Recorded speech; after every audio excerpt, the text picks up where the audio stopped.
Selanjutnya ke top topik yang kedua, pilot asing warga negara Malaysia ditangkap petugas gabungan setelah menyelundupkan narkoba jenis ekstasi dan sabu. M. Sofi bin Othman menyelundupkan 70.000 butir ekstasi seberat 25 kg dan terancam hukuman mati. Berikut informasinya, tunggu apa lagi bersama Kata Uma.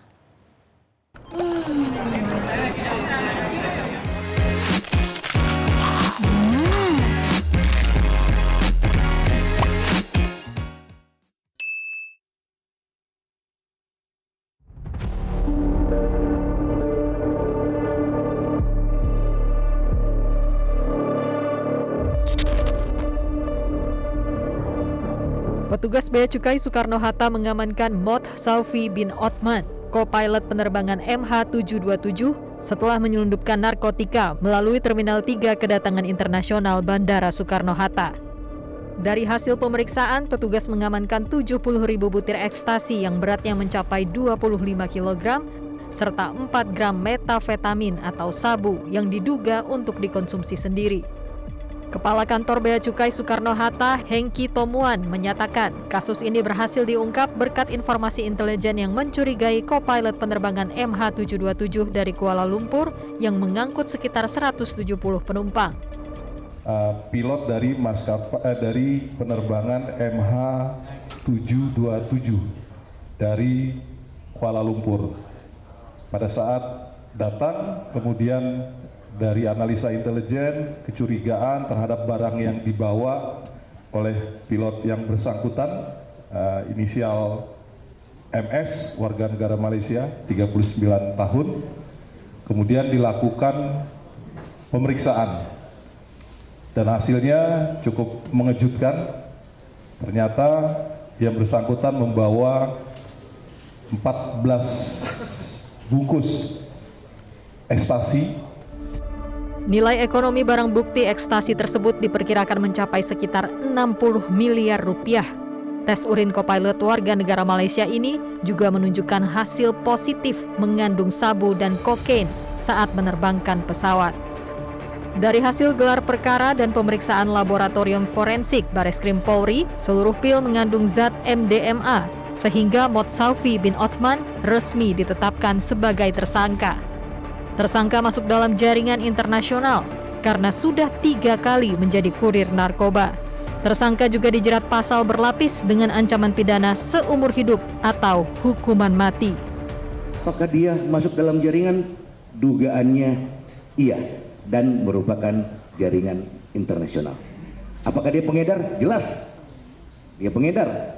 Karena apa? Kami persangkakan tersangka dengan pasal 113 ayat 2, Junto 114 ayat 2, Junto 132 ayat 1, subsider pasal 609 ayat 2. Berarti sangat berat apa yang dia lakukan, kegiatan tindak pidana narkotika yang dilakukan oleh tersangka untuk kes ini.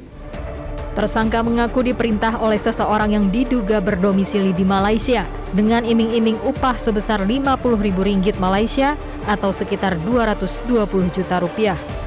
Tim Liputan Metro TV. Kita beralih ke top topik ketiga. Jeda agresi Amerika Serikat ke Iran yang sempat terjadi hanya bertahan beberapa hari setelah Zionis Netanyahu bertemu Donald Trump di Washington. Agresor Amerika kembali menghantam Iran secara besar-besaran. Amerika Serikat berdalih serangan terbaru ini sebagai respon atas dugaan serangan rudal Iran terhadap pangkalan militer Amerika di kawasan. Pasukan Amerika Serikat kembali melancarkan serangan udara ke Iran setelah hampir sepekan menghentikan agresi militernya. Komando Pusat Amerika Serikat atau CENTCOM mengklaim telah menghantam puluhan target milik Korps Garda Revolusi Islam Iran atau IRGC, termasuk pusat komando militer, fasilitas rudal dan drone, sistem pertahanan pantai, hingga kemampuan maritim Iran. Washington berdalih serangan dilakukan setelah IRGC dituduh menembakkan beberapa rudal balistik ke arah pasukan Amerika pada 28 Juli. Tidak seperti Iran yang fokus menargetkan fasilitas militer musuh, agresor Amerika Serikat menyerang area sipil secara brutal hingga mengakibatkan korban jiwa warga Iran. Serangan Amerika di Pulau Qasem mengakibatkan sejumlah orang terluka 3 ledakan terdengar di Pulau Qeshm dan di Provinsi Bushehr. 2 ledakan juga terdengar di kota pelabuhan Bandar Abbas, Provinsi Hormozgan. Wilayah barat daya Provinsi Fars serta Pulau Kish di Teluk Persia dilaporkan turut menjadi sasaran agresi Amerika. Sebuah rudal juga menghantam permukiman warga di Qeshm, menyebabkan sedikitnya 3 orang terbunuh.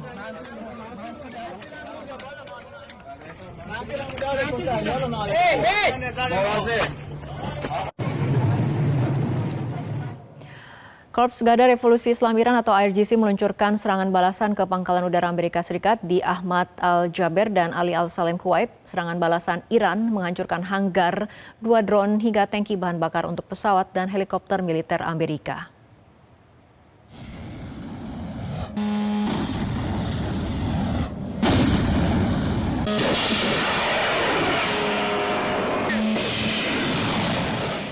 IRGC menargetkan fasilitas-fasilitas penting di pangkalan udara militer Amerika Ahmad Al-Jaber di Kuwait dalam serangan balasan ke-27, Operasi Seikeh atau Operasi Petir dan Operasi Nasr 2 atau Operasi Kemenangan 2.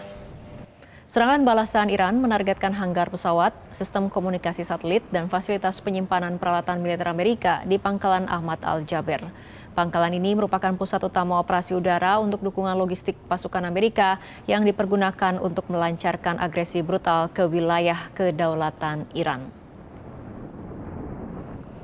Sementara itu, citra satelit menunjukkan kerusakan baru di pangkalan udara agresor Amerika Ali Al-Salem di Kuwait. Serangan balasan Iran berhasil menghancurkan 2 drone serta tangki penuh bahan bakar milik Amerika Serikat. Serangan balasan Iran fokus menargetkan fasilitas militer Amerika. Selain menghancurkan fasilitas militer Amerika, serangan balasan Iran juga membuat Pentagon mempertimbangkan untuk mengurangi pasukan Amerika di Kuwait untuk mengurangi resiko termasuk bertambahnya kematian tentara teroris Amerika Serikat.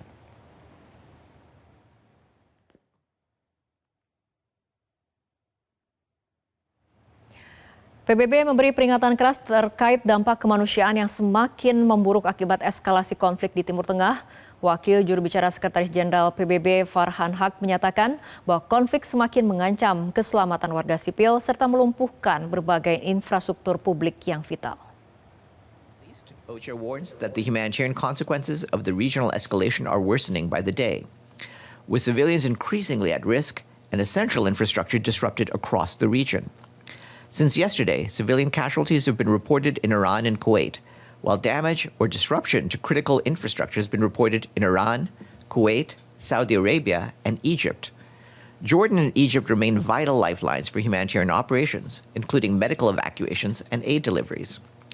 OCHA continues to monitor the humanitarian impact and calls on all parties to uphold their obligations under international humanitarian law, including by protecting civilians and civilian vital infrastructure. Jelajahi cara baru mendapatkan informasi. Download Metro TV Extend sekarang.